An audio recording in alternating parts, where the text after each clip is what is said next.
নমস্কাৰ 24 লাইভ চাই থকাৰ বাবে ধন্যবাদ আৰু এই মুহূৰ্তত লৈ আহিছো এটা ডাঙৰ খবৰ এবাৰ সংখ্যালঘুৱে কপাব অসম আৰু কপাব অসম সংখ্যালঘু লোকসকলে আৰু কিছু সময়ৰ পিছতে এতিয়া সংখ্যালঘুৱে গুৱাহাটী মহানগৰীত কৰিব তীব্ৰ প্ৰতিবাদ সবিশেষ লৈ আহিছো এই মুহূৰ্তত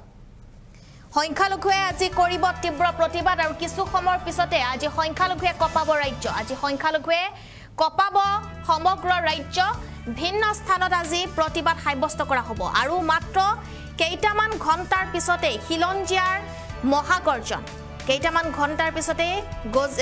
কপি উঠিব খিলঞ্জিয়া আৰু খিলঞ্জিয়াৰ প্ৰতিবাদত কপিব এতিয়া নামনি অসম উচ্ছেদৰ বিৰুদ্ধে একত্ৰিত হ'ব হিন্দু মুছলমান খ্ৰীষ্টান সকলো বিকল্প ব্যৱস্থা গ্ৰহণ নকৰা পৰ্যন্ত উচ্ছেদ বন্ধ কৰাৰ দাবী খিলঞ্জিয়া লোকৰ আমি এই মুহূৰ্তত জনাই আছো আপোনালোকক এটা ডাঙৰ খবৰ কিয়নো আজি খিলঞ্জিয়াই কৰিব তীব্ৰ প্ৰতিবাদ খিলঞ্জিয়াই আজি তীব্ৰ প্ৰতিবাদ সাব্যস্ত কৰিব কিছু সময়ৰ পাছতে আৰু ইয়াৰ বাবে এতিয়া সাজু হৈছে সকলো আজি সাজু হৈছে উচ্ছেদৰ বিৰুদ্ধে একত্ৰিত হ'ব অসমৰ খিলঞ্জিয়া আৰু জনগণ 400-500 বছৰ ধৰি খিলঞ্জিয়াই বাস কৰা স্থানতো হ'ব উচ্ছেদৰ যুঁজা কৰাক লৈ ক্ষোভিত হৈ পৰিছে খিলঞ্জিয়া জনতা লগতে সংখ্যালঘু আৰু খিলঞ্জিয়া আৰু সংখ্যালঘু আজি প্ৰতিবাদ সাব্যস্ত কৰিব বৰ্তমান সময়ত যেটো ৰাজ্যৰ বিভিন্ন স্থানত হৈ আছে প্ৰতিবাদ আৰু বৰ্তমান সময়ত যে উচ্ছেদ হৈ আছে সেই উচ্ছেদক লৈ এতিয়া কপিছে সমগ্ৰ ৰাজ্যৰ চৌদিশে এতিয়া কেৱল প্ৰতিবাদ খিলঞ্জিয়াৰ প্ৰতিবাদ নেমছৱে আজি প্ৰতিবাদ সাব্যস্ত কৰিব গুৱাহাটী মহানগৰীত আৰু আজি 15 জুলাই আৰু আজি প্ৰতিবাদ সাব্যস্ত কৰা হ'ব ৰাজ্যত চলি থকা উচ্ছেদৰ মাজতে এতিয়া সংখ্যালঘু সংগঠনৰ আন্দোলন ঘোষণা মুছলমানৰ ওপৰত চলা অন্যায়ৰ প্ৰতিবাদ কৰিব এতিয়া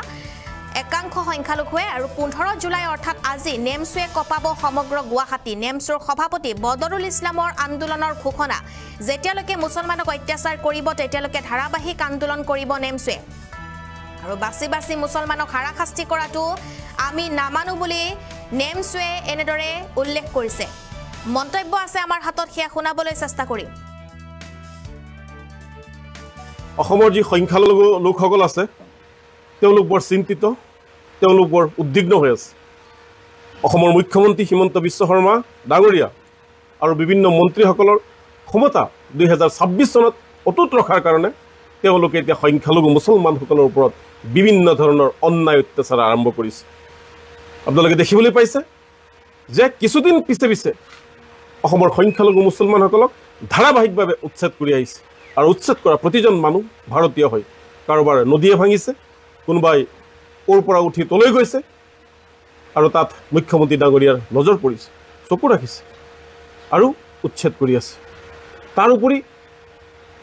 ভাৰতীয় মানুহক দি সজাই তেওঁলোকে পুছবেক কৰিছে তেওঁলোকে ডিটেনশ্যন কেম্পত ৰাখিছে তাৰ কাৰণ এটাই সেইটো হৈছে RSSক সন্তুষ্ট কৰা RSSক সন্তুষ্ট কৰা মানে নিজৰ যি মুখ্যমন্ত্ৰী চকী আছে সেই চকী সুৰক্ষিত ৰখা যাৰ বাবে মুখ্যমন্ত্ৰী ডাঙৰীয়াই এনেকুৱা ধৰণৰ কাম আছে মিয়া মুছলমানসকল যেন মানুহ নহয় মিয়া মুছলমানসকল যেন পৃথিৱীৰ কোনটো ঠাইৰ পৰা আহি গৈছে তেওঁলোক কিবা উগ্ৰপন্থীয়ে হয় তেওঁলোক দানৱ হয় মানুহ নহয় নে মানৱীয় মৰ্যাদাৰে তেওঁলোক জীয়াই থাকিব নোৱাৰে এনেকুৱা এটা পৰিৱেশ সৃষ্টি কৰিছে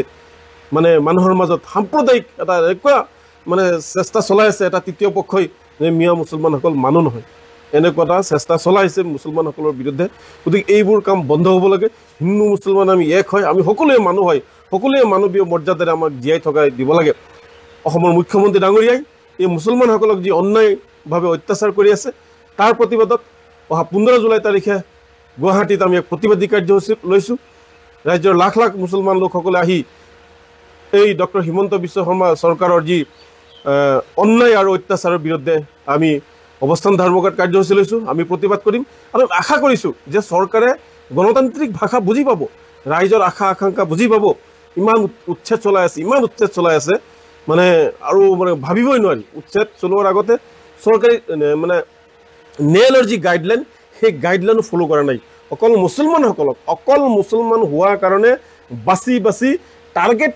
কৰি তেওঁলোকক উচ্ছেদ চলাই আহিছে কিন্তু ভুলবশতে আজি লখিমপুৰত উচ্ছেদ হ'ল তাতে 5 ঘৰমান খিলঞ্জিয়া লোকক উচ্ছেদ কৰিলে এয়া চৰকাৰে এতিয়া তাৰ পৰিণাম এতিয়া ভুগিব লাগিব কাৰণ আৰু এটা কথা কৈছোঁ, যিখন চৰকাৰে লালু প্ৰসাদৰ পৰা বিহাৰৰ লালু প্ৰসাদৰ পৰা আৰম্ভ কৰি শেহতীয়া প্ৰফুল্ল মহন্তলৈকে যিসকলে গৰুক লৈ ৰাজনীতি কৰিছে, গৰুৰ খাদ্যক লৈ ৰাজনীতি কৰিছে, গোটেইকেইটা চৰকাৰখনটো বিফল হৈছে। গতিকে আগন্তুক দিনত হিমন্ত বিশ্ব শৰ্মাৰ নেতৃত্বাধীন চৰকাৰখনো বিফল হ'ব 2026-ত। কোনেও বচাব নোৱাৰে 2026-ত হিমন্ত বিশ্ব শৰ্মাৰ চকী লৰিবই।